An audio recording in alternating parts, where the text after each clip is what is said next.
Submarines നമുക്ക് എത്ര എണ്ണം ഉണ്ടാകുമെന്നാണ് ഏതാണ്ട് തോന്നുന്നത്?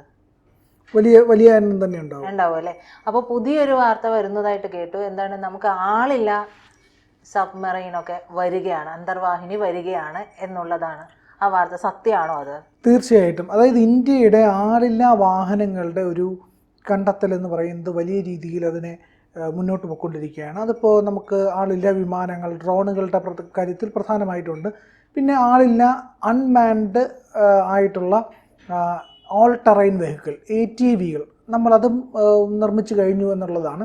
അതായത് ദുർഘടമായ പാതകളിലൂടെ ഇപ്പോൾ മനുഷ്യൻ സഞ്ചരിച്ചാൽ അപകടത്തിൽപ്പെട്ട് കഴിഞ്ഞാൽ ജീവൻ നഷ്ടപ്പെടാമെന്നുള്ള സ്ഥലത്ത് ഈ പറയുന്ന വാഹനങ്ങൾ സഞ്ചരിച്ച് കൃത്യമായിട്ടുള്ള ദൃശ്യങ്ങളെല്ലാം പകർത്തി അവിടുത്തെ ഈ പറയുന്ന എന്തൊക്കെ രേഖപ്പെടുത്തേണ്ട കാര്യങ്ങൾ എന്തൊക്കെയാണോ അതെല്ലാം തന്നെ രേഖപ്പെടുത്തി സൈന്യത്തിന് ഇല്ലെങ്കിൽ വേണ്ടപ്പെട്ട ഏജൻസികൾക്ക്, ഉദ്യോഗസ്ഥർക്ക് ഒക്കെ കൈമാറുന്ന സംവിധാനമാണിത്. അത്തരത്തിലുള്ള വാഹനങ്ങൾ നിരവധിയായിട്ടുള്ളത് നമ്മൾ കണ്ടെത്തി കഴിഞ്ഞു. ഇപ്പോൾ ഡ്രോണുകളാണ് അതിൽ കൂടുതൽ ഉപയോഗിക്കുന്നത്. അൺമാൻഡ് ആയിട്ടുള്ള ATVകളും നമ്മളുടെ കയ്യിലുണ്ട് എന്നുള്ളതാണ്. അപ്പോൾ ഇതെല്ലാം ഉപയോഗിച്ചുകൊണ്ടുള്ള നിരവധി പ്രവർത്തനങ്ങൾ ഇപ്പോൾ ഈ അതിർത്തി മേഖലകളിൽ, ദുർഘടമായിട്ടുള്ള പ്രദേശങ്ങളിൽ ആൾക്കാർക്ക് ചെന്ന് കണ്ടെത്താനായിട്ട് കഴിയാത്ത നുഴഞ്ഞുകയറ്റങ്ങളെ ഈ ഡ്രോണുകൾ കണ്ടെത്തി തരുന്നുണ്ട്.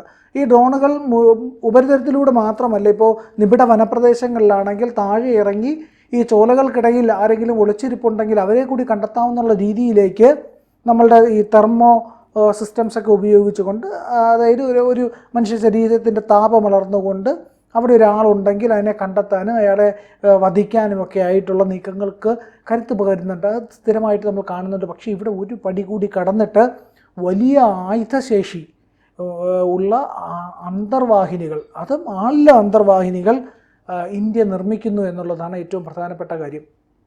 നമ്മുടെ രാജ്യത്തിൻ്റെ 4/3 ഭാഗത്തും കടലാണുള്ളത്. നമുക്കത് അറിയാമല്ലോ. പടിഞ്ഞാറ് ഭാഗത്ത് സിന്ധു സമുദ്രം എന്ന അറേബ്യൻ സീ ഉണ്ട്. ഈ പറയുന്ന ഗംഗാസമുദ്രം എന്ന് വിളിക്കുന്ന ബംഗാൾ ഉൾക്കടലുണ്ട്. ഹിന്ദു മഹാസാഗരം എന്ന് പറയപ്പെടുന്ന ഇന്ത്യൻ ഓഷനുണ്ട്. അപ്പോൾ ഈ പറയുന്ന 3 മേഖലകളിൽ, 3 സമുദ്രങ്ങളിലും ഇല്ലെങ്കിൽ 2 കടലും 1 സമുദ്രവുമായിട്ട് കിടക്കുന്ന ഇന്ത്യൻ മഹാസമുദ്രത്തിൻ്റെ മേഖലകളിലാകെ തന്നെ നമുക്ക് സുരക്ഷ ഉറപ്പാക്കാനായിട്ട് നിരവധിയായിട്ടുള്ള നാവിക കരുത്ത് വേണ്ടതാണ്. നമുക്ക് 2 വിമാനവാഹിനി കപ്പലുകളുണ്ട്. അതുകൂടാതെ അന്തർവാഹിനികളുണ്ട്, കരുത്തുറ്റ അന്തർവാഹിനികളുണ്ട്. നിരവധിയായിട്ടുള്ള വലുതും ചെറുതുമായ പല അന്തർവാഹിനികളും നമ്മളുടെ കയ്യിലുണ്ട്. പക്ഷേ ഇവയൊക്കെ കൂടാതെ ഒരു കടുത്ത ആക്രമണം നടത്താൻ, നമ്മളുടെ ജീവനുകൾ നഷ്ടപ്പെടാതെ കൃത്യമായി നിരീക്ഷണം നടത്തുന്നതിനോടൊപ്പം തന്നെ ആക്രമണവും നടത്താൻ വേണ്ടിയിട്ടുള്ള വമ്പൻ പദ്ധതിക്ക് തുറക്കം കുറിച്ചിരിക്കുകയാണ് ഇന്ത്യ എന്നുള്ളതാണ് ഇതിൽ പ്രധാനപ്പെട്ട കാര്യം. ഈ രംഗത്ത് ഇന്ത്യക്ക് സ്വന്തമായ ഇടം സ്ഥാപിച്ചു കഴിഞ്ഞു എന്ന് വേണമെങ്കിൽ നമുക്കിതിനെ പറയാൻ കഴിയും. ആളിലെ യുദ്ധവിമാനങ്ങളും ആളില്ല റോബോട്ടിക് ലാൻഡ് വെഹിക്കിളും നമ്മൾ നേരത്തെ പറഞ്ഞത്, ഇതിനെല്ലാം പിന്നാലെയാണ് ഈ പറയുന്ന ആളില്ല അന്തർവാഹിനികൾ ഇന്ത്യൻ നാവികസേനയുടെ ഭാഗമാകുന്നത് എന്നുള്ളതാണ്. രഹസ്യ വിവരശേഖരണം, രഹസ്യ നിരീക്ഷണം, അന്തർവാഹിനികളെ കണ്ടെത്തി നശിപ്പിക്കൽ, കടലിൽ യുദ്ധക്കപ്പലുകളുടെയും അന്തർവാഹിനികളെയും തകർക്കാൻ മൈനുകൾ സ്ഥാപിക്കുക, ഇതെല്ലാം ആളില്ല അന്തർവാഹിനികളുടെ പ്രധാനപ്പെട്ട ജോലിയാണ്. 2500 കോടി രൂപയാണ് ഇതിനുവേണ്ടി അനുവദിച്ചിരിക്കുന്നത്. Extra large unmanned under water vehicle എന്നുള്ളതാണ് ഈ പറയുന്ന അന്തർവാഹിനിയെ വിളിക്കുന്ന പേര്. 100 ടൺ ഭാരമുള്ള ആളില്ല അന്തർവാഹിനിയാണ് ആദ്യഘട്ടത്തിൽ വികസിപ്പിക്കുന്നത്. പക്ഷേ ഇതിലപ്പുറത്തേക്ക് 500 ടൺ വരെയുള്ളതിനെ പറ്റിയിട്ടാണ് ഇന്ത്യ ഇപ്പോൾ ആലോചിക്കുന്നത് എന്നുള്ളതാണ്. സൈനികർക്ക് ജീവഹാനി ഉണ്ടാകാതെ എന്നാൽ പരമാവധി സമുദ്രാതിർത്തിയിലും അതിനപ്പുറത്തും പ്രവർത്തിക്കുന്നതിന് വേണ്ടിയാണ് ഇവയെ വികസിപ്പിക്കുന്നതെന്ന് ഇന്ത്യൻ മഹാസമുദ്രത്തിലെ ഇൻഡോ പസഫിക് മേഖലയിലെയും ഇന്ത്യയുടെ താല്പര്യങ്ങൾ വർദ്ധിച്ചു വരുന്നതിന് വേണ്ടി അതിനുതകുന്ന രീതിയിൽ നമ്മുടെ താല്പര്യങ്ങൾ സംരക്ഷിക്കാൻ വേണ്ടിയിട്ടാണ് ഇതിനെ രൂപകൽപ്പന ചെയ്തിരിക്കുന്നത്. ആളില്ലാ നാവികയാനങ്ങളുടെ കാര്യത്തിൽ നാവികസേനയ്ക്ക് വ്യക്തമായ ചില പദ്ധതികളുണ്ട്. ഇതിലൊന്നാണ് 500 ടൺ ഭാരമുള്ള ഭീമൻ അന്തർവാഹിനി. നിലവിൽ വികസിപ്പിക്കാനിരിക്കുന്ന 100 ടൺ ഭാരമുള്ള അന്തർവാഹിനി പ്രധാനമായും ഉദ്ദേശിക്കുന്ന സൈനിക ദൗത്യങ്ങളുടെ വിവരശേഖരണമാണ്. ഇതിനൊപ്പം ആക്രമണങ്ങളെയും പ്രതിരോധിക്കാനുള്ള തന്ത്രങ്ങളെയും സാഹസികമായി പ്രവർത്തിക്കുക എന്നുള്ളത് ഇതിൻ്റെ പ്രധാനപ്പെട്ട ഭാഗമാണ്. അപ്പോൾ നമുക്ക് ഈ 100 ടൺ ഭാരമുള്ള അന്തർവാഹിനി ഉപയോഗിക്കുന്നത് നിരീക്ഷണത്തിനും പ്രതിരോധത്തിനുമൊക്കെ ആണെങ്കിൽ, ആക്രമണത്തിന് വേണ്ടിയിട്ടാണ് 500 ടൺ ഭാരമുള്ള അന്തർവാഹിനികൾ നമ്മൾ വഹിക്കുന്നതിന് ടോർപിഡോകളൊക്കെ വഹിക്കാൻ കഴിയും. ഈ പറയുന്ന സ്കിമ്മർ മിസൈലുകൾ, അതായത് ജല ഉപരിതലത്തിന് തൊട്ടു മുകളിൽ കൂടെ പായുന്ന മിസൈലുകൾ, അത് അന്തർവാഹിനികളിൽ നിന്ന് തൊടുക്കാൻ കഴിയും. അത്തരത്തിലുള്ള മിസൈലുകളെയൊക്കെ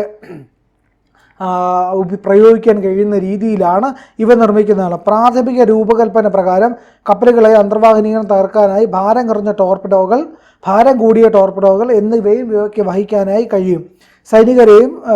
സൈനികരെയും വഹിക്കുന്ന അന്തർവാഹിനികൾക്കൊപ്പം ചേർന്ന് പ്രവർത്തിക്കുകയോ, അതായത് സൈനികരെ വഹിച്ചു കൊണ്ടുപോകുന്ന അന്തർവാഹിനികൾക്കൊപ്പം ചേർന്ന് പ്രവർത്തിക്കുകയോ അല്ലെങ്കിൽ ഒറ്റയ്ക്ക് ശത്രുവിനെ വേട്ടയാടുന്നതിന് വേണ്ടിയിട്ട് നിയന്ത്രിതമായിട്ടുള്ള രീതിയിൽ, അതായത് സൈനികർക്ക് കരയിലിരുന്നോ ഇല്ലെങ്കിൽ മറ്റ് കപ്പലുകളിലിരുന്നോ ഒക്കെ നിയന്ത്രിക്കാൻ കഴിയുന്ന രീതിയിലാണ് ഇതിൻ്റെ സാങ്കേതിക വിദ്യ എന്നുള്ളതാണ് ഏറെ പ്രധാനമായിട്ടുള്ള കാര്യം.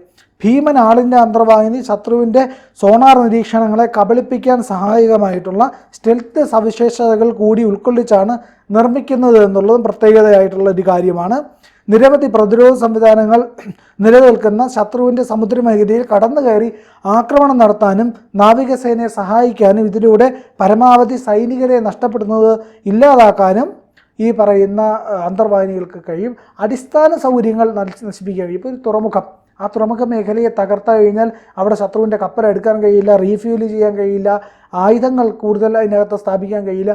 അങ്ങനെ ഇപ്പോൾ ഒരു പോർട്ടിനെ തന്നെ തകർക്കാനായിട്ട് ഇത്തരം അന്തർവാഹിനികൾക്ക് കഴിയുമെന്നുള്ളതാണ്.